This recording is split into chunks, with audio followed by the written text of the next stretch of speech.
जी बेटे, question number 12 का second part हमें करना है स्टार्ट। तो इसमें बेटे दो प्रूफ्स हैं जो हमें करने हैं। First is this one, you have to prove that C square is equal to A square plus B square minus 2ab cos gamma. पहले बेटे ये प्रूव करना है, फिर इसके बाद क्या है, प्रोजेक्शन लॉ, इसको क्या बोलते हैं, लॉ ऑफ कोसाइन।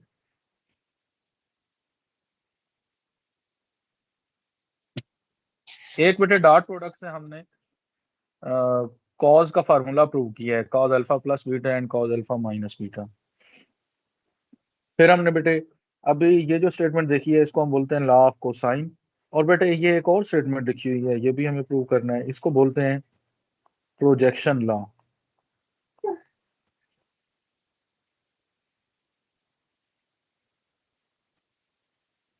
ठीक।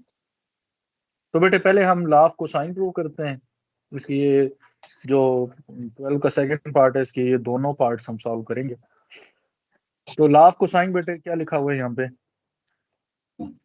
we have to prove that first of all beta we are going to prove that c square is equal to a square plus b square minus 2ab cos of angle gamma। ठीक है बेटे, हम इसको prove जी। करेंगे और prove करने के लिए बेटे मैं इसमें एक ट्रायंगल ड्रा कर रहा हूँ। यहाँ पे लेट अस सपोज ट्रायंगल बेटे हम बना लेते हैं डायरेक्टली।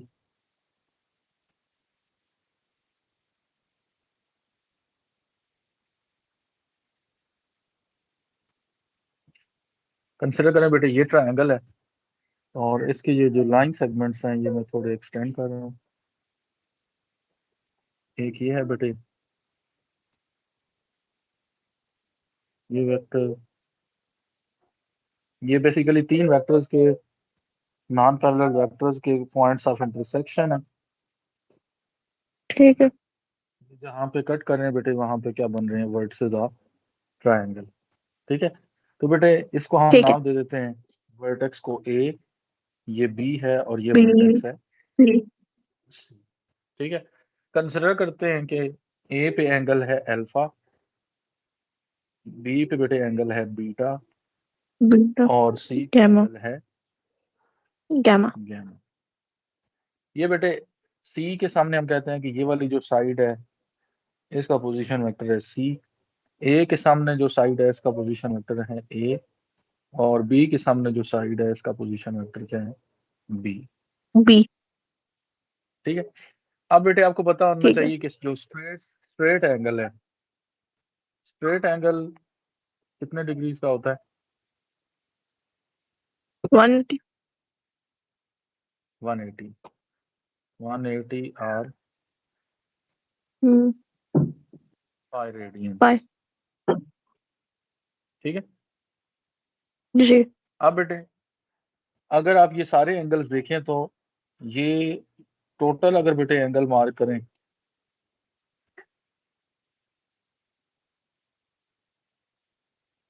ये बेटे 180। पाई बनता है, 180 बनता है। हम्म। अगर इसमें से बेटे गैमा जी। निकाल दें तो ये वाला जो एंगल है ये मैं लिख सकता हूँ इसको पाई माइनस गैमा। जी। फिर बेटे अगर आप ये वाला एंगल देखें, अगर मैं इस लाइन सेगमेंट को एक्सटेंड करूं, ये बेटे जो एंगल रिमेनिंग है इसका, ये क्या हो जाएगा, पाई माइनस अल्फा। और बेटे लास्ट वन, ये वाला जो एंगल है ये क्या हो जाएगा, पाई माइनस बीटा। बीटा हो जाएगा। सही है, पहले तो बेटे ये आप मार्क कर लें। जी। अब हम कहते हैं कि जो इनकी डायरेक्शन है, ए से, ये बी से सी, फिर सी से ए, और फिर ए से हम्म। बी, इनको हम डायरेक्शन को बेटे सेम मार्क कर लेते हैं। अब मुझे बताइए अगर हम इन तीनों डिस्प्लेसमेंट्स को कंसिडर करें, ए बी और सी को, तो इन तीनों डिस्प्लेसमेंट्स की समेशन क्या आएगी। मैं बेटे यहाँ थ्री पे लिख सिक्सटी रहा हूँ फ्रॉम, नहीं डिस्प्लेसमेंट बेटे, from the given figure we can write that sum of these vectors बेटे डिस्प्लेसमेंट क्या होता है, डायरेक्शनल डिस्टेंस होता है ना। तो आप जिस जी। पॉइंट से स्टार्ट कर रहे हैं वहीं पे अगर आप एंड कर रहे हैं तो इसका मतलब यह है कि टोटल डिस्प्लेसमेंट क्या हो गया, 0 हो गया। 0। ठीक है। अब बेटे अच्छा जी। आपने यहाँ पे वैल्यू निकालनी है सी स्क्वायर की। ठीक है। तो सी को हम एक साइड पे लिखते हैं, बाकी दोनों वेक्टर्स को दूसरी साइड पे ले जाते हैं। तो यहाँ से क्या बनेगी value, C is equal to minus A minus B हो जाएगा। इसको जी। बेटे कह दें इक्वेशन। दोनों साइड पे सी के साथ डॉट प्रोडक्ट लें क्योंकि सी का स्क्वायर जनरेट करना है। You know that if you will multiply C with vector C, you will get magnitude of C whole square. Full. यहाँ पे बेटे C डॉट C ने, मैं ये रिजल्ट यहाँ पे लिख रहा हूँ, C डॉट C, ये बेटे क्या बन जाएगा, राइट साइड पे भी C मल्टीप्लाई होगा, मैं माइनस इसमें से कॉमन ले रहा हूँ बेटे, A प्लस B हो जाएगा और इसके साथ भी क्या आएगा, C आएगा। दोनों साइड पे हमने C के साथ डॉट प्रोडक्ट ले लिया। अब बेटे देखिए C डॉट C की मैग्नीट्यूड का क्या हो गया, स्क्वायर। स्क्वायर। अब क्योंकि हमें ए स्क्वायर और बी स्क्वायर भी जनरेट करना है इसमें, तो हम्म। इसका मतलब ये है कि ए डॉट ए और बी डॉट बी भी हमें बनाना पड़ेगा। तो बेटे हम अगर माइनस ए प्लस बी ये एज इट इज लिखा रहने दें और सी को कन्वर्ट कर दें इसी वैल्यू में फ्रॉम इक्वेशन 1, सी के इक्वल है बेटे, ये माइनस ऐसे था ना ए प्लस बी, ये सी की ही वैल्यू थी फ्रॉम इक्वेशन 1 अगर आप देखें। तो ये बेटे यहाँ पे पुट कर दें, तो ये क्या बनेगा, माइनस ए प्लस बी, और मैं इसके साथ लिख रहा हूँ फ्रॉम इक्वेशन 1। ठीक है। अब बेटे देखिए इसको सिंप्लीफाई करना है हमें, सी की मैग्नीट्यूड का स्क्वायर, हम यहाँ पे ना ये भी डिस्कस कर लेते हैं। लेट अस सपोज कि ए वेक्टर की मैग्नीट्यूड जो है ये ए है, बी वेक्टर की मैग्नीट्यूड बी है और सी वेक्टर की मैग्नीट्यूड क्या है, ये स्मॉल सी। ठीक है। तो बेटे सी की मैग्नीट्यूड सी जी। का स्क्वायर आ गया, ये वाला माइनस और ये माइनस मल्टीप्लाई होके प्लस हो गया। अब बेटे ये ए से मल्टीप्लाई होगा तो ए की मैग्नीट्यूड का ए के स्क्वायर हो जाएगा। मैग्नीट्यूड का स्क्वायर। ठीक है। फिर बेटे ए ए बी से डॉट मल्टीप्लाई होगा, ए डॉट बी, फिर क्या आएगा, बी। फिर बी बी डॉट मल्टीप्लाई ए। करें दोनों के साथ, बी डॉट ए, और फिर और फिर बी के मैग्नीट्यूड का स्क्वायर। मैग्नीट्यूड का स्क्वायर। अब बेटे देखें इसका रिजल्ट क्या बनेगा, C B square square is equal to A square plus two plus A dot B. Two A dot B. Plus two A dot B, ये बेटे बी स्क्वायर मैंने ठीक। ए स्क्वायर के साथ मर्ज करके लिख दी है। अब आप ये ठीक है। देखें कि ए डॉट बी जो आ रहा है बेटे, ये ए डॉट बी, अगर इसको हम बाई डेफिनेशन फाइंड करना चाहें तो ये बेटे कैसे कैलकुलेट किया जाता है, ए डॉट बी ऐसे ही लिखा जाता है ना, ए डॉट बी हो तो हम लिखते हैं A B cos of angle between A and जी सर। बी।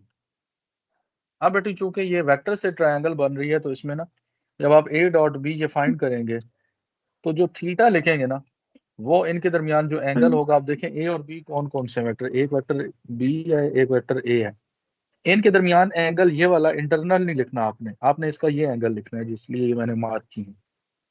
ठीक है। तो बेटे ये रिजल्ट क्या बनेगा, ठीक है। C square become equal to A square plus B square plus two A की मैग्नीट्यूड बेटे ए, बी की magnitude B, cos of angle between A and B. Gamma. Fine. सही, पाई जी। माइनस गैमा हो गया। अब बेटे देखिए मैं इसको इधर ऊपर लिख रहा हूँ रिजल्ट को, now what does it make, C square is equal to, अब बेटे इसमें एक और रिजल्ट होता है कि अगर कॉज पाई माइनस थीटा आए ना, ये एंगल बनता है ऑब्ट्यूज एंगल। ठीक है। ऑब्ट्यूज एंगल बेटे आता है सेकंड क्वाड्रेंट के अंदर, सेकंड क्वाड्रेंट के अंदर कॉज की वैल्यू होती है नेगेटिव, तो कॉज पाई माइनस थीटा किसके इक्वल होता है, माइनस कॉज थीटा के इक्वल होता है, ये आप रिजल्ट मेंशन करेंगे साथ। ठीक है। इधर पाई माइनस गैमा आ रहा है बेटे, ये इधर जी थीटा की प्लेस पे गैमा है, तो ये रिजल्ट क्या बन जाएगा, C square is equal to A square plus B square और प्लस 2ab और माइनस कॉस गैमा हो जाएगा। ये जी वाला बेटा सर। रिजल्ट अगर यूज करें, पाई माइनस थीटा हो तो माइनस कॉस थीटा आता है, तो ये मैंने यहाँ पे अप्लाई कर दिया।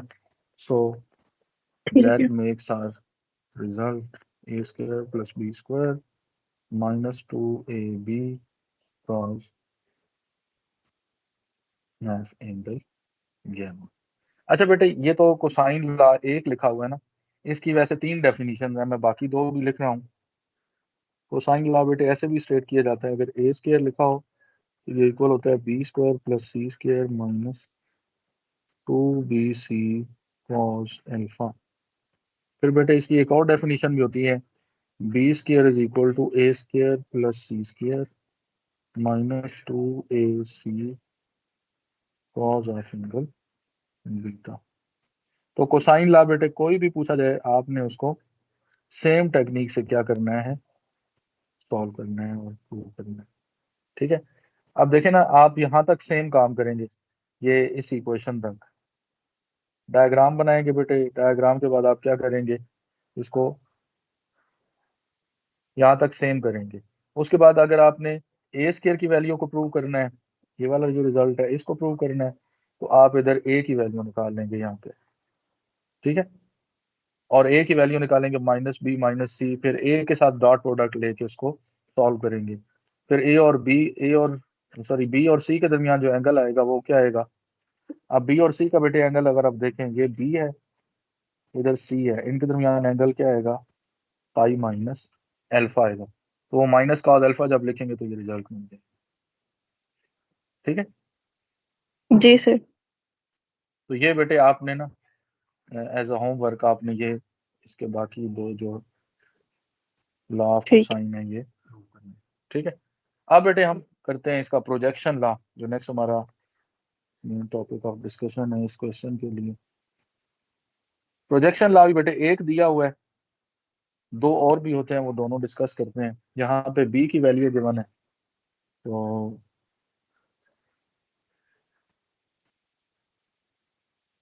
प्रोजेक्शन लॉ ये बेटे होता है A is equal to B cos gamma plus C cos beta, यहाँ पर इसको लिखा जाता है B is equal to C cos alpha plus A cos gamma, और फिर सी लिखा जाता है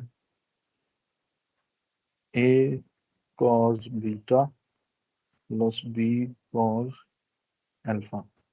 ये तीनों बेटे प्रोजेक्शन लॉज हैं।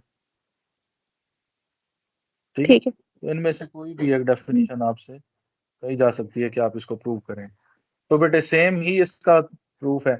आपने सारा काम यहाँ तक सेम करना है टिल दिस इक्वेशन। ये वाली बेटे मैं इक्वेशन इसको हाईलाइट कर देता हूँ, ये वाली जो इक्वेशन है ना, ठीक। यहाँ तक बेटे आपने सेम काम करना है। यही आप सेम ट्रायंगल बनाएंगे, ट्रायंगल बनाने के बाद आप क्या करेंगे, ये एंगल्स मार्क करेंगे, इनकी जो डिस्प्लेसमेंट वेक्टर्स हैं डिस्प्लेसमेंट की डायरेक्शंस ड्रा करेंगे, और फिर लिखेंगे सम ऑफ वेक्टर्स क्या होगा, ए प्लस बी प्लस सी क्या हो जाएगा, ये नल वेक्टर जीरो। या जीरो के इक्वल। ठीक है बेटे, फिर एंगल मार्क कर दें इसी तरह से, पाई minus alpha pi minus beta और पाई माइनस गैमा। ठीक है, उसके बाद आपने क्या करना है बेटे, अब मैं इसको यहाँ से स्टार्ट कर रहा हूँ, इस इक्वेशन के बाद इसको मैं ठीक है। स्टेरिक से डिनोट कर रहा हूँ इस इक्वेशन से। तो बेटे ए प्लस बी प्लस सी 0 है, यहाँ से आगे हम इसको प्रूव करते हैं। तो ए प्लस बी प्लस सी क्या हो गया, 0।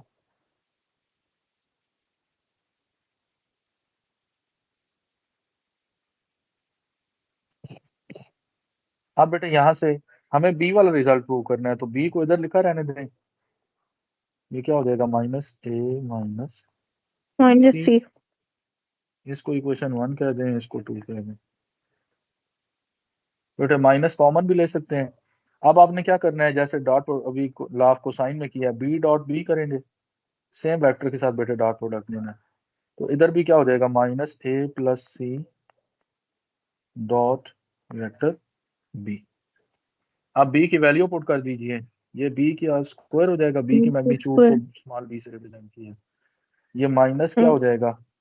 अब बेटे उसमें लाभ को साइन में हमने क्या किया है कि इधर बी की वैल्यू पुट की थी ना इस प्लेस पे। जी। अब यहाँ पे वैल्यू नहीं पुट करनी, क्योंकि हमने वैल्यूज जो यहाँ पे कंस्ट्रक्ट करनी है इनमें है ही वैल्यू, सी के साथ कॉज अल्फा है, ए के साथ कॉज गैमा है, सेम वैल्यूज नहीं आ रही। ठीक है, तो इसमें राइट साइड पे स्क्वायर जनरेट करने की जरूरत नहीं है, हम इनको as it is distributive law से मल्टीप्लाई करते हैं, तो ये क्या बनेगा बेटे, माइनस ए डॉट बी आएगा, फिर क्या आएगा माइनस ए डॉट सी। अब बेटे मैं अगर इसी जो राइट हैंड साइड लिखी हुई है इसको मजीद एक्सटेंड करूं तो ये क्या हो जाएगा, ए डॉट बी क्या बन जाएगा, A B into cos of angle sir between A and B. जी बेटे, सी डॉट बी हो गया ना।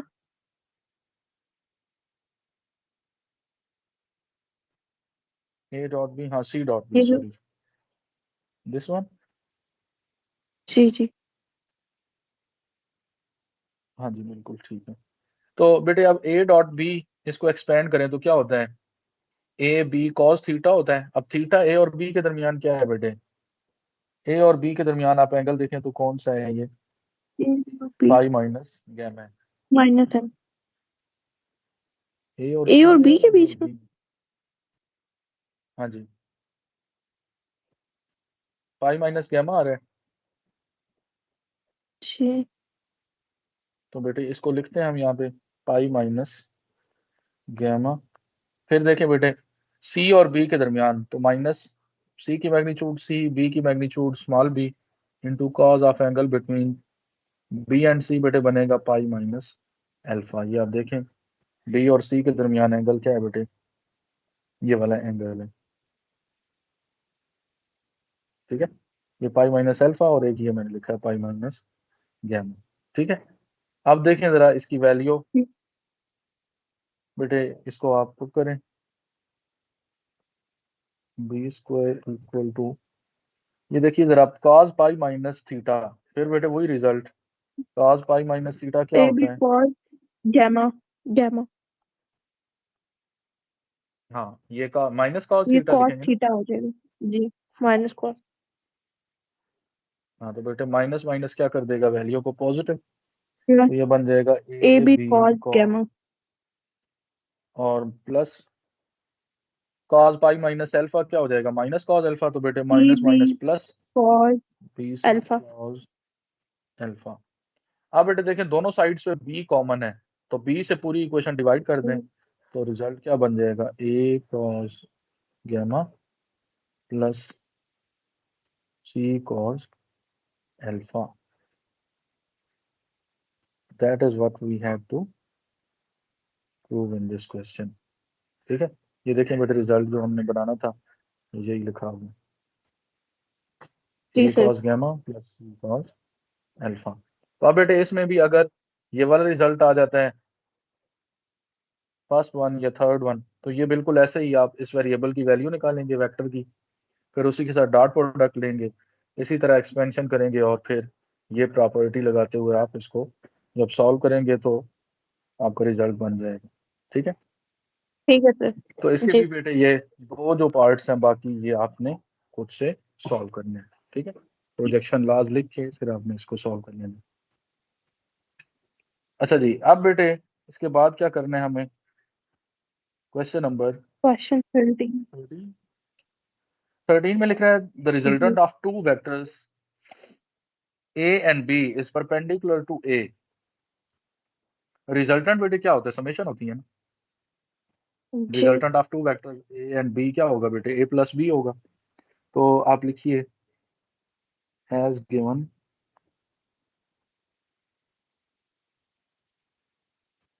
रिजल्टेंट बेटे जो ए प्लस बी है वो कह रहा है ये किसके ऊपर परपेंडिकुलर है, इज परपेंडिकुलर टू ए। तो बेटे इसको मैं लिख सकता हूँ A plus B is perpendicular to vector A. So दो वेक्टर्स परपेंडिकुलर हों तो बेटे उनका डॉट प्रोडक्ट क्या हो जाता है, जीरो। ऐसा है बेटे। जी सर।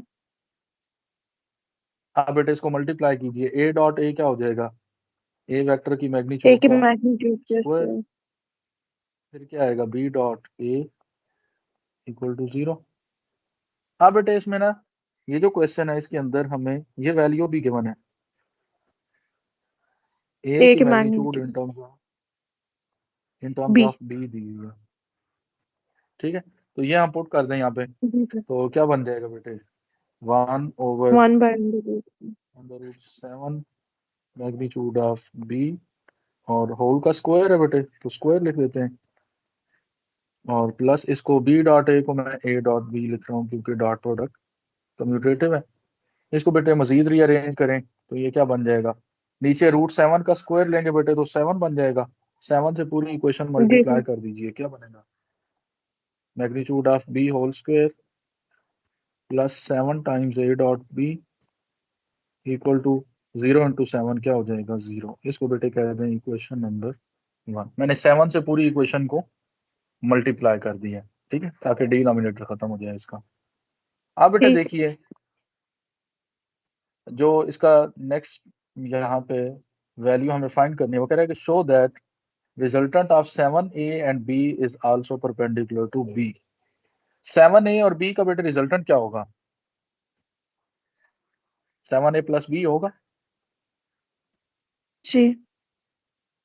देखिए ना बेटे 7a और b का रिजल्टेंट ये है 7a 7a plus plus b। B वो कह रहा है इसको प्रूव करें, ये b पे परपेंडिकुलर है, तो हमें क्या प्रूव करना है कि इस वेक्टर का डॉट प्रोडक्ट b से क्या है 0। That is what we have to prove. जब भी एंगल 90 का प्रूव करना है तो डॉट प्रोडक्ट 0 प्रूव करना होता है, ठीक है। ठीक है। तो क्या लिखेंगे बेटे, अब हम इसको फाइंड कर लेते हैं, 7a 7a plus B plus B dot B. इसको बेटे परपेंडिकुलर सॉल्व टू करते हैं और बी। चेक करते हैं 0 है या नहीं, ठीक है, हमें प्रूव करना है ना। ठीक। So we are going to calculate this ठीक वैल्यू, है। तो 7a डॉट बी आ जाएगा, ऐसा प्लस ही है, बी के मैग्नीट्यूड के स्क्वायर। प्लस बी की मैग्नीट्यूड का स्क्वायर। ये तो बेटे स्क्वायर। इक्वेशन नंबर 1 में वैल्यू लिखी हुई नहीं है, जी सर। और इसका आंसर क्या है, तो आप 0। लिखेंगे इसको 0 from equation 1, hence the result holds that 7a plus b is perpendicular to the vector b। ठीक हो गया बेटे। जी सर। अब बेटे आ जाइए इसका सेकंड पार्ट पे। सेकंड पार्ट में क्या कह रहा है, अब वो ये लिख रहा है कि prove that unit vector of a and b is equally inclined with, किसके साथ बेटे, वेक्टर a ए के एंड साथ बी। एंड b के साथ। बी के साथ। इक्वली इंक्लाइंड का मतलब क्या हुआ बेटे, कि जो दोनों के साथ इसका इंक्लिनेशन है या एंगल है a प्लस बी का a और b के साथ वो इक्वल है। तो बेटे ए और बी के साथ एंगल ए और बी के दरमियान फाइंड कैसे किया जाता है, हम लिखते हैं let A plus B, let theta is angle between A and B. A and B नहीं बेटे, A plus B unit vector and A, क्योंकि उसने ये कहा है कि ये वेक्टर लें और इस वेक्टर का एंगल ए के साथ और फिर इसी वेक्टर का एंगल बी के साथ अलग अलग ये फाइंड करें तो ये इक्वल आता है। तो हमने सपोज कर लिया कि थीटा एंगल है between this vector and vector A. इसी तरह फिर इस वेक्टर और बीटा के बी के दरमियान हम एंगल अल्फा या कोई और लिख लेते हैं। तो पहले इसको फाइंड करते हैं।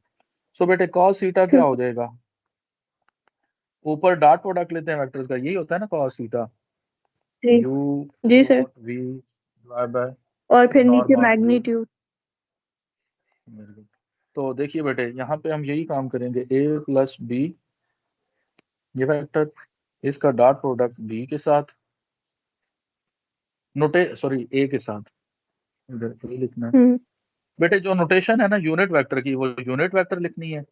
ये देखिए यहाँ पे इधर यूनिट वेक्टर है जी सर। और इधर वेक्टर है, तो ये आपने एज इट इज लिखने हैं, ठीक है, इसको चेंज नहीं करना।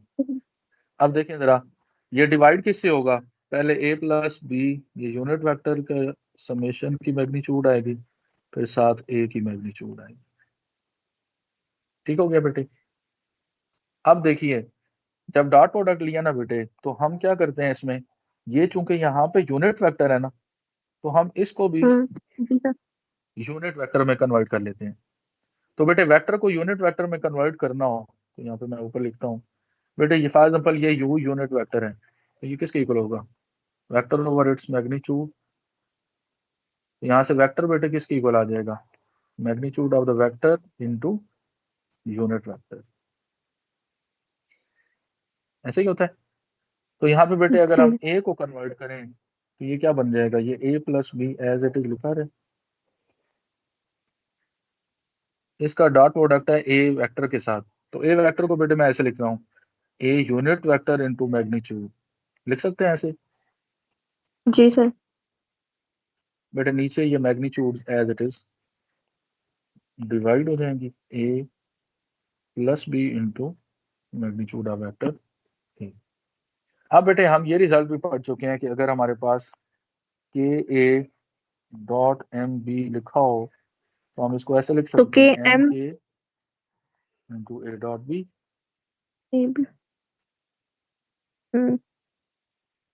ये बेटा यूज कर चुके हैं ना हम हाँ जी सर। रिजल्ट। कि अब बेटे इसको हम यहाँ पे अप्लाई कर सकते हैं। ये देखिए, ये एक वेक्टर है, एक ये वेक्टर है, और उसके साथ ये ना के या एम टाइप वैल्यू आ रही है, कांस्टेंट आ रहे हैं, तो कांस्टेंट को बाहर लिख सकते हैं हम। जी सर। तो क्या बन जाएगी बेटे value, A unit vector plus B unit vector, इसका डॉट प्रोडक्ट है ए के साथ, ए यूनिट वेक्टर के साथ, और जो ए की मैग्नीट्यूड है बेटे ये मैंने बाहर पुट कर दी, और इधर क्या बन जाएगा, ए प्लस बी यूनिट वेक्टर, इसकी मैग्नीट्यूड इंटू मैग्नीट्यूड ऑफ ए। देखें जरा, ए की मैग्नीट्यूड क्या होगी बेटे, कैंसल। हम्म। अब आप देखिए, ए जब ए से बेटे मल्टीप्लाई करेंगे, ए को ए के साथ, इस ए को ए के साथ, तो क्या बनेगा, ए वेक्टर की ये मैग्नीट्यूड का स्क्वायर। Square, square. और प्लस क्या आएगा, B A dot A, dot. या ए डॉट बी भी लिख सकते हैं। इधर नीचे ए प्लस बी, और ए कैंसिल हो गया।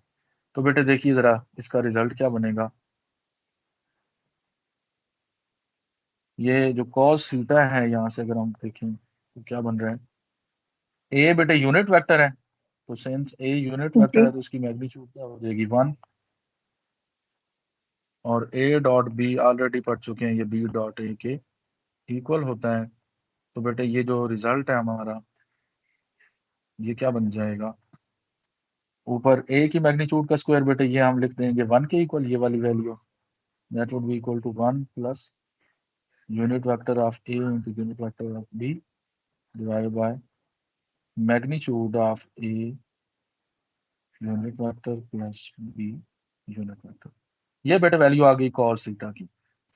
हमें प्रूव करना है कि जो थीटा है ये अगर एंगल ए के साथ है, और फॉर एग्जांपल अल्फा एंगल है इसी वेक्टर का बी के साथ है एंगल, तो ये दोनों इक्वल आते हैं। तो हमने ए के साथ एंगल फाइंड कर लिया, अब इसी तरह बी के साथ एंगल बेटे कैलकुलेट करते हैं।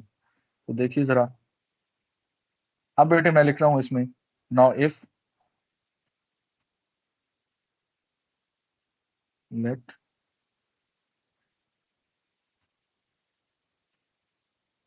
Alpha is angle between summation of the unit vectors a plus b and vector b, then बेटे इनमें भी cos अल्फा निकालेंगे तो cos थीटा किसके इक्वल होगा, ऊपर डॉट प्रोडक्ट लेंगे, ऐसा ही है, और नीचे बेटे इनकी मैग्नीट्यूड से डिवाइड कर देंगे दोनों वेक्टर्स की, साथ बी की मैग्नीट्यूड आएंगे। सही होगा बेटे, यहाँ तक समझ आ गई है।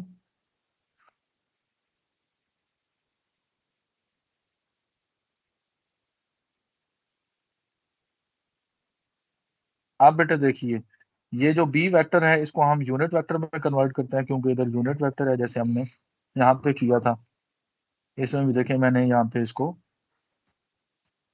ए वेक्टर को चेंज किया था मैग्नीट्यूड इनटू यूनिट वेक्टर में, तो यहाँ पे बी को भी चेंज कर दें, क्या बनेगा, ये A plus B unit vector dot product बेटे B unit vector into magnitude of vector B, और डिवाइड हो जाएगा बेटे ए प्लस बी इसका बेटे नॉर्म, और साथ आएगा मैग्नीट्यूड ऑफ वेक्टर बी। अब बेटे देखिए जरा, ये जो बी की मैग्नीट्यूड है, ये बी एन कांस्टेंट, हम इसको बाहर लिख देते हैं, तो देखें बाकी वैल्यू क्या बन जाएगी इसकी। So cos alpha becomes equal to, देखें बेटे A plus B unit vector, इसका डॉट प्रोडक्ट आएगा बी यूनिट वेक्टर के साथ, और बेटे बी की जो मैग्नीट्यूड है ये बाय कांस्टेंट के तौर पर मल्टीप्लाई कर दें, और नीचे बेटे क्या आएगा, ए प्लस बी का मैग्नीट्यूड इनटू वेक्टर बी का नॉर्म या मैग्नीट्यूड आ जाएगा। ठीक है, अब देखिए बेटे ये जो बी का मैग्नीट्यूड है बी के साथ क्या कर देंगे, कैंसिल, इसको अंदर मल्टीप्लाई कर दें, डॉट प्रोडक्ट जो है ये फाइंड कर लें, तो बेटे ए डॉट बी आ जाएगा, और प्लस क्या आएगा, डी डॉट बी क्या हो जाएगा, बी यूनिट वेक्टर बी की की मैग्नीट्यूड मैग्नीट्यूड का स्क्वायर हो जाएगा बेटे, स्क्वायर। और नीचे norm hmm. Of A plus B unit vector आ जाएगा। ठीक है, तो ये देखिए जरा एंड रिजल्ट क्या बना, cos alpha becomes equal to A dot B plus one हो जाएगा बेटे, क्योंकि ये यूनिट जी। वेक्टर है ना बी, इसकी मैग्नीट्यूड हम्म। वन, और नीचे क्या आ जाएगा बेटे, unit vector of A plus B इसकी मैग्नीट्यूड। अब देखें जरा ये बेटे कॉस थीटा और कॉस अल्फा की वैल्यूज दोनों सेम है ना, ये रिजल्ट देखें और ये वाला जो जी रिजल्ट है सर। दोनों इक्वल हो गए, तो यहाँ से बेटे ये वैल्यू किसकी इक्वल आ गई, कॉस अल्फा के इक्वल, दोनों साइड पे कॉस इनवर्स अप्लाई करें तो थीटा किसके इक्वल हो गया, अल्फा के इक्वल हो गया। और यही हमें प्रूव करना था कि जो दोनों वेक्टर्स ए और बी के साथ इस ए प्लस बी यूनिट वेक्टर की इंक्लिनेशन है ये क्या है, सेम। ठीक है, इस वेक्टर की इंक्लिनेशन हमें ठीक बेटे है। प्रूव करनी थी ए और बी के साथ। So that concludes this question. अब बेटे आ जाइए इसका जो क्वेश्चन नंबर है 14। 14। अब बेटे 14 से ऑनवर्ड जो क्वेश्चंस हैं इनमें है एप्लीकेशन डॉट प्रोडक्ट की, तो पहले हम थोड़ा इसकी बात करते हैं वर्क डन की। इसकी बेटे जो एप्लीकेशन है वो है वर्क डन। वर्क डन की कैलकुलेशन जो हम करते हैं एफ वो बेटे डॉट करते डी। हैं हम dot product, F dot D, very good. Hmm. तो क्या लिखा जाता है बेटे, F W is equal to F dot D, ऐसे भी लिखते हैं, अगर फोर्स की मैग्नीट्यूड एफ हो, डिस्प्लेसमेंट की मैग्नीट्यूड डी हो, तो cos F D cos theta. Theta के साथ मल्टीप्लाई करें तो तब भी वर्क डन आ जाता है। हम्म। सही है। अब बेटे ये डी जी क्या सर। है और एफ क्या है, एफ फोर्स का वेक्टर होता है। फोर्स और फॉर डिस्प्लेसमेंट। एग्जाम्पल कोई पार्टिकल इस पॉइंट ए पे है और फोर्स इस पे हम अप्लाई करते हैं इसी वेक्टर की डायरेक्शन में, और ये पार्टिकल डिस्प्लेस होके पॉइंट बी पे पहुंच जाता है, तो हम कहते हैं कि ये जो ए से बी है, ये जिस पॉइंट, ये point of application of force A है, इस पे फोर्स लगा रहे हैं, तो बेटे ए से बी तक हम क्या करते हैं, पोजीशन वेक्टर फाइंड करते हैं। तो ये डिस्प्लेसमेंट वेक्टर होता है, फोर्स का वेक्टर दिया होगा, सिंपली डॉट प्रोडक्ट लेंगे तो हमारे पास वर्क डन आ जाएगा। और वर्क डन का यूनिट क्या होता है, न्यूटन मीटर जाउल। और जाउल्स। जाउल। ठीक है, ये दोनों यूनिट बेटे लेके जा सकते हैं। हम्म। अब बेटे इसका क्वेश्चन देखिए जरा, क्वेश्चन नंबर पहले हम करते हैं इसमें, 14 सर। 14 है। पहले बेटे पहले 15 करते हैं बेटे, फिर 14 करेंगे। अब ठीक है। जो क्वेश्चन नंबर 15 है बेटे, ये देखिए जरा, बहुत आसान से क्वेश्चन है, वर्क डन फाइंड करना है बाय द फोर्सेस। जब बेटे एक से ज्यादा फोर्सेस होंगी ना, तो फिर वो जी लग तो एक ही पॉइंट पे रही है, तो हम उनकी ना नेट फोर्स निकाल लेंगे। नेट फोर्स क्या होगी, F1 F1 प्लस प्लस या F2। माइनस प्लस ठीक है, प्लस करना है बेटे इनको। F1 आप दोनों फोर्स के वेक्टर्स ठीक को है बेटे ऐड कर लें। ये 2 3 में ऐड होगा 5 तो 5, फिर 3 7 में ऐड होगा तो 10 10, -1 4 में ऐड होगा तो ये आ जाएगा। 3 ये फोर्स का वेक्टर आ गया। अब बेटे देखें जरा, पॉइंट P मूव हो रहा है टुवर्ड्स पॉइंट Q, तो इसका मतलब है फोर्स किस Q पे अप्लाई हो रही है, फोर्स पॉइंट P पे अप्लाई हो रही है।